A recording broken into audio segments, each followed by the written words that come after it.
आज हम कुछ नया करेंगे। मैं हर बार कहती हूँ कि कुछ नया करोगे तो कुछ नया पाओगे। इस बार हम विक्रम बेताल की स्टोरी सुनेंगे। आज तक हम हमारी मातृभाषा गुजराती में रीडिंग करते आए। हमारे इस ग्रुप का एक उद्देश्य है कि हम लोग नियमित रीडिंग करें, हमारे में एक आदत बन जाए। इसलिए हम रोज का 10 मिनट का रीडिंग करते हैं। तो बस यही हम आगे बढ़ाएंगे। और इस बार विक्रम बेताल की जो स्टोरी है, आपको एक आश्चर्य होगा कि हार्वर्ड यूनिवर्सिटी में एमबीए विद कम्युनिकेशन करने वाले स्टूडेंट के लिए ये ऑफिशियल बुक है। ऐसा क्यों? तो बोलते हैं कि ये बुक में बहुत सारे एथिक्स है। हमें अपने हिसाब से न्याय लिखना है। हम कुछ भी लिख सकते हैं, जैसे कि उस व्यक्ति ने ये नहीं किया होता तो ये सिचुएशन ही खड़ी नहीं होती, यहाँ इसकी यहाँ गलती है। सब कुछ हम अपने हिसाब से लिखेंगे। सिर्फ मन की कसरत पे हमारा ध्यान होना चाहिए। मन की कसरत के लिए ही हम ये रीडिंग करते हैं और इसमें ऐसे मोरल लिखते हैं, न्याय लिखते हैं। आज 31वां दिन है, हम बेताल 25 पढ़ रहे हैं। तो हमें वो प्रश्न है कि वो साधु जो तपस्वी के पास ज्यादा जीना था, लेकिन उसका शरीर बूढ़ा हो गया था, तो वो उस पुत्र के उसके पुत्र में आना चाहता था। तो फिर पहले प्राण त्यागने से पहले वो रोया और फिर हंसा। तो क्यों? तो बेताल को बहुत अच्छे से जवाब दे रहे हैं विक्रम। बहुत ही साधारण सी बात है कि जिस देह के साथ इतने वर्षों तक वो रहा, उसे छोड़ने का उसे दुख हो रहा था, इसलिए वह रोया और एक नए शरीर को पाने की खुशी में वह हंसा। बिल्कुल ठीक कहा तुमने विक्रम, तुम वाकई एक न्यायप्रिय राजा हो, किंतु मेरी शर्त तुम भूल गए। युकी, तुम बोल पड़े, इसलिए मैं जा रहा हूँ, मेरे पीछे मत आना।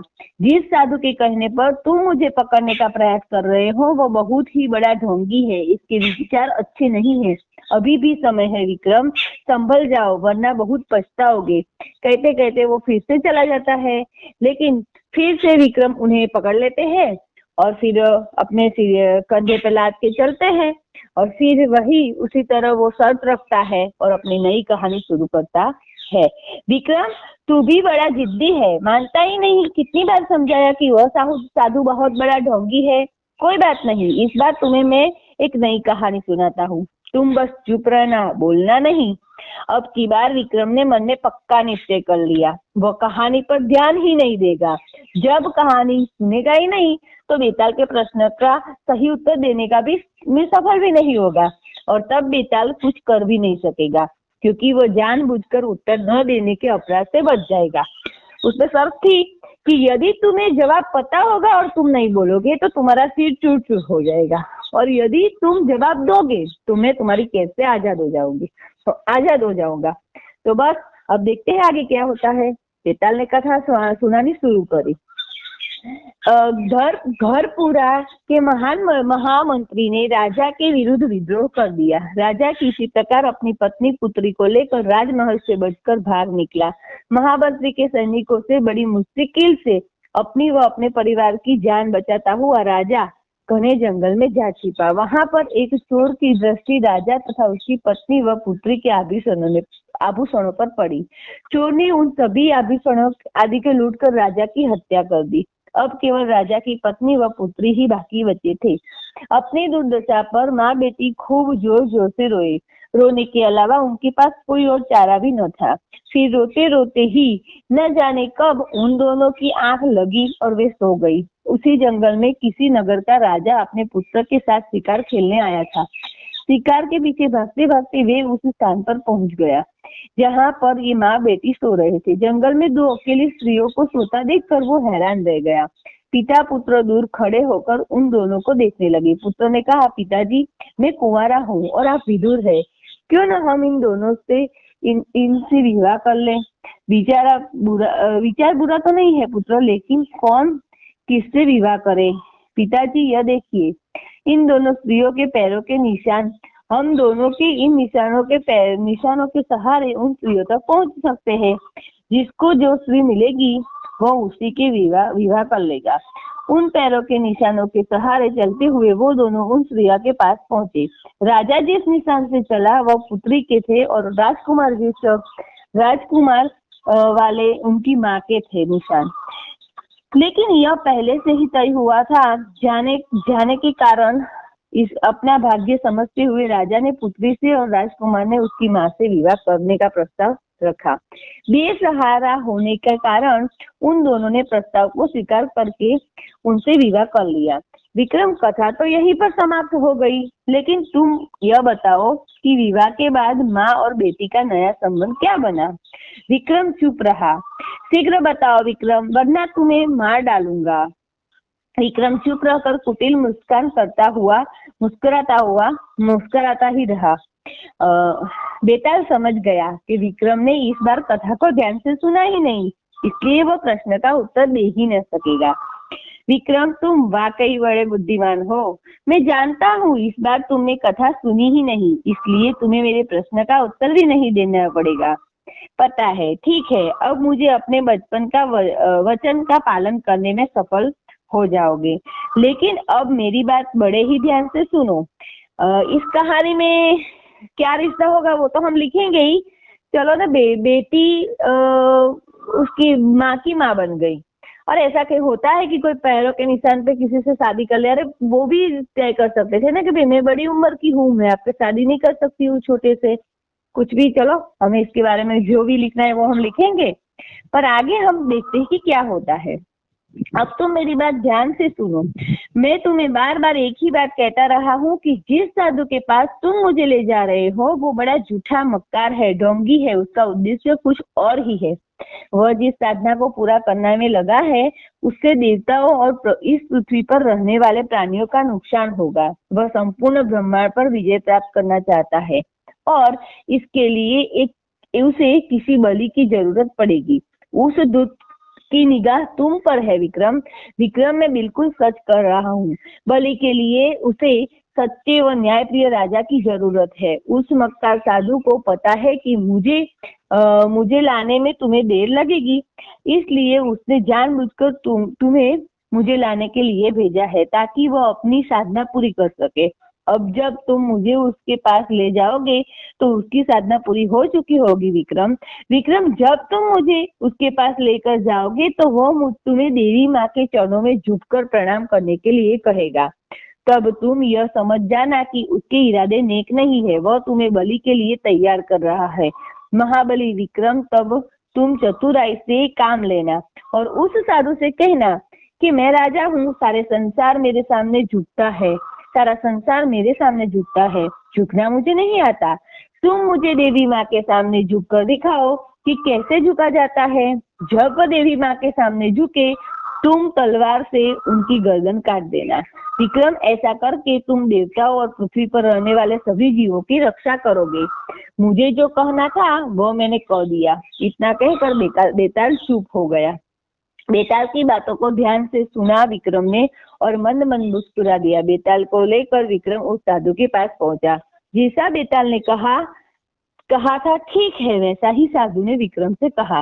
विक्रम ने उसे वैसा ही उत्तर दिया जैसा बेताल ने समझाया था। साधु विक्रम को यह समझाने के लिए किस तरह से देवी माँ के सामने सिर झुकाता है। देवी माँ के सामने झुक गया और जैसे ही उसने देवी माँ के आगे सिर झुकाया विक्रम ने अपनी तलवार से उसकी गर्दन काट ली। बलि मिलते ही देवी माँ प्रसन्न हो गई और उसी समय यह आकाशवाणी हुई, विक्रमादित्य, तुमने आज तो जो काम किया है उससे सभी देवता बहुत ही प्रसन्न है। तुम महान और चक्रवर्ती सम्राट होगे।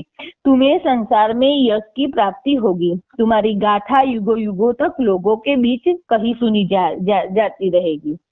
फिर सब कुछ शांत हो गया। बेताल भी आजाद होकर उड़ गया। विक्रम भी अपने राज्य में वापस लौट आया, जहां उसने वर्षों तक शांति पूर्वक राज्य किया। इस कहानी में मुझे तो बहुत सारे प्रश्न हैं। जो पहले फल आया था, जो था ना अमर करने वाला फल, उस फल का क्या हुआ उसका भी जवाब नहीं है इस बुक में। फिर कई सारे प्रश्नों के जवाब ऐसे हमें नहीं मिलते हैं। हम अपने हिसाब से लिखते हैं, लेकिन क्या हुआ वो प्रश्न है। फिर यहाँ भी है कि बेताल कौन था वो भी नहीं पता चला कुछ। फिर अच्छा है, चलो स्टोरी और पूरी किताब यहाँ खत्म होती है। 21 दिन में हमारी पूरी किताब खत्म हो गई। बूंद बूंद से सागर बनती है। मैं रोज एक कहावत कहती हूँ। जैसे गुजराती में कहावत है कि टीपे टीपे सरोवर भराए। तो जो बूंद बूंद से जो बनता है, तो जैसे हमने रोज सोचा कि हमें 10 मिनट एक कहानी जैसा पढ़ते हैं हम, 10 मिनट होती है, 9 मिनट होती है, 11 मिनट होती है, देखो। तो ऐसे करके 31 दिन में ये पूरी बुक हमने पढ़ ली। ये बुक मेरे पास 1 साल से थी। मैं सोच रही थी कि उसे पढ़ना है, लेकिन पढ़ नहीं पा रही थी। लेकिन इस बार मैंने ऐसे संकल्प किया कि रोज एक स्टोरी पढ़ना है, कि एक 10 मिनट मुझे पढ़ना है, बस मेरा ऐसे ही संकल्प था। लेकिन कभी स्टोरी जल्दी खत्म हो जाती थी तो 9 होता था, कभी देर से होती थी तो 11 मिनट 12 मिनट होती थी। तो ये हमने शांति से पूरी बुक पढ़ ली।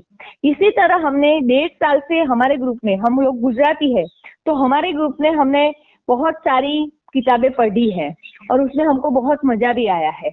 तो इसमें भी हमको बहुत मजा आया और इसमें हमने माइंड की कसरत भी की, अपने हिसाब से मोरल लिखा, अपने हिसाब से कुछ नया लिखा, अपने हिसाब से किया, यानी कुछ क्रिएटिविटी की। हमें पता है मेरा वीडियो गुजराती में तो है ही और हिंदी में बहुत सारे वीडियो हमें मिलते हैं, यूट्यूब पर बहुत सारा मिलता है। मैंने कोई ऐसा वीडियो नहीं बनाया है कि भाई ये करना है ये करना है, मैंने ऐसे ही वीडियो बनाए हैं कि ये हमें शुरुआत कैसे करनी है, हमारे जीवन में यदि लाना है तो ये ध्यान रखना है, अभी नहीं तो कभी नहीं। और बूंद बूंद से सागर बनती है, तो बूंद बूंद से जो सागर बनती है उसे हमें साकार करके इसमें दिखाया कि 31 दिन में पूरी एक बुक हमने पढ़ ली। सिर्फ हमने कितना पढ़ा? 10 मिनट। चलो, तो बस ऐसे ही हम लगे रहेंगे और नई नई बुक पढ़ते रहेंगे। आपको अच्छा लगे तो मुझे बोलना, और कोई बुक अच्छी हो तो सजेस्ट करना। मेरे पास तो बहुत सारी बुक मेरे लिस्ट में है कि ये पढ़नी है ये पढ़नी है। सही में तो मुझे रामायण महाभारत मूल रूप में पढ़ना है, क्योंकि उसमें से हमें बहुत सारी स्फूर्णाएं होगी और वो स्फूर्णा हमें लिखनी है। और वो स्फूर्णा हमें लिखनी इसलिए है कि उसे हमें हमारे जीवन में लाना है, उसका हमें मनोमंथन करना है, चिंतन करना है। तो बस इसके बारे में सोचेंगे। और कहानी को हमने कोई नए सिरे से देखा है, नए नजरिए से देखा है। ऐसे तो कहानी हम लोग सुनते हैं देखते हैं कि हमारा नजरिया नया है। और जिंदगी यही है कि नजरिया बदलो तो सब कुछ बदल जाता है। दुख आता है, ऐसा नहीं है कि मुझे दुख नहीं आता है, मुझे दुख नहीं होता है, ऐसा तो होता ही नहीं है। पर दुख आता है तो उसको हम कैसे लेते हैं। जैसे दुखी होकर ऐसे उदास होकर पूरा दिन खत्म करो, हो जाएगा यार, रहने दो ना, छोड़ो, अपना अपना ट्राई करते हैं, अपने से होता है वो करते हैं, तो दुख इजी हो जाता है। तो हमारा नजरिया हमें अच्छा करना है। तो बस नजरिया को आगे और अच्छा विकसित करने के लिए ही हम ये कुछ कर रहे हैं। विकसित यानी बहुत उसे कुछ श्रेष्ठ बनाना है, ज्यादा से ज्यादा अच्छा नजरिया बनाना है। इसके लिए ही हमारी प्रैक्टिस थी कि हम रोज अपना मत लिख रहे थे। बस यहीं पे ये स्टोरी और ये बुक भी पूरी बुक खत्म होती है और यहाँ हमारा आज का पूरा होता है।